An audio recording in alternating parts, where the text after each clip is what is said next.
f of x is equal to x cubed plus 6x squared minus 180x plus 2. Use the definition of f derivative or the derivative rules to find the first derivative. To find the first derivative, f prime of x, we're going to differentiate this function. So we're going to say this is equal to 3x to the second power plus 12x minus 180. So this is the first derivative. I'm going to type it in here. I'm going to say this is 3x to the second power plus 12x minus 180.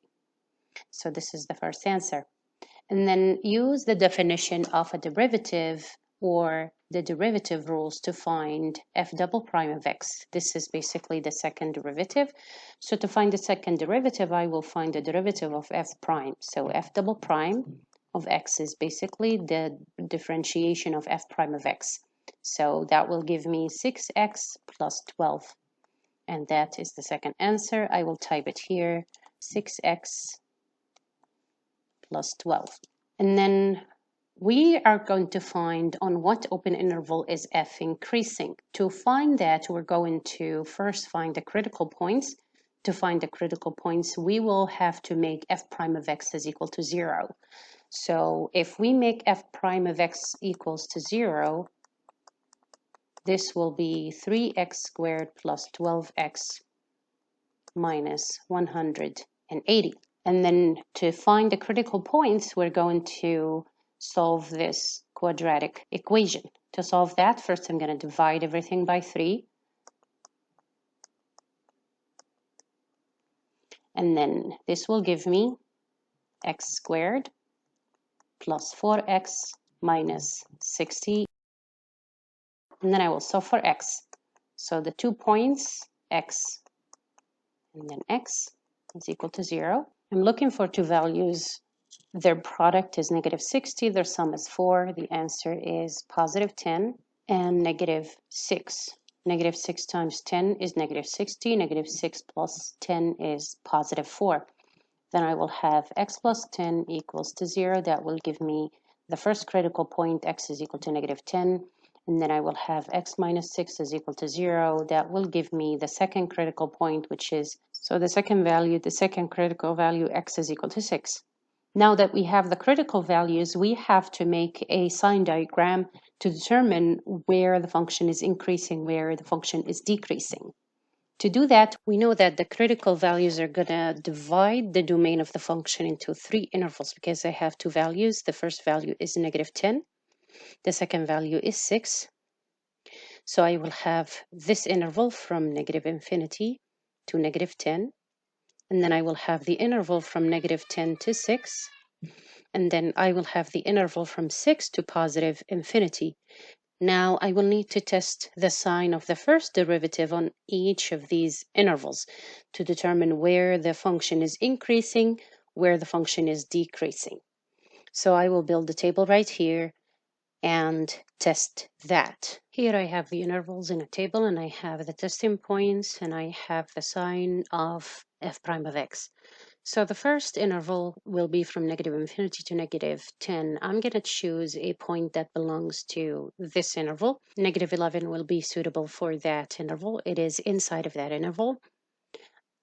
From negative 10 to 6, I'm going to choose 0 because it's easy to work with. From 6 to positive infinity, I will just choose 7. It is inside of that interval. To find the sign of f prime of x, I will use Desmos. So I'm going to pull Desmos. I typed f prime of x here. I just named it f of x, and then I can find the values of the function at certain points. So I'm going to find f of negative 11. And that is a positive value. So I don't care about the value itself as much as I do care about the sign of the function at that point. So I will have here, this is positive. If I put 0 here and I plug it into the function, I know I'm going to get a negative value, which is negative 180. And then if I plug 7, I will go back to Desmos. I'm going to plug 7 instead. The answer is positive. So I know the sign of the function here is positive. From this, I can conclude that the function is increasing on the intervals negative infinity to negative 10 and 6 to positive infinity. To write it down, because I know those are two intervals, I have to unite them together, put them together. To put them together, we're going to write them this way: negative infinity to negative 10, union 6 to positive infinity. So the function is increasing on this interval. And the function is decreasing on negative 10 to 6. I'm going to go ahead and plug those values into my question. So the function is increasing on negative infinity to negative 10, union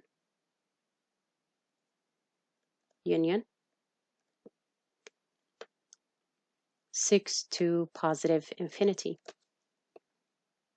And the function is increasing on negative 10 and 6, the open interval negative 10 and 6. To find where the function is concave up and concave down, first we need to find inflection points. To find inflection points, we're going to make f double prime is equal to 0 and solve for x to find that inflection point.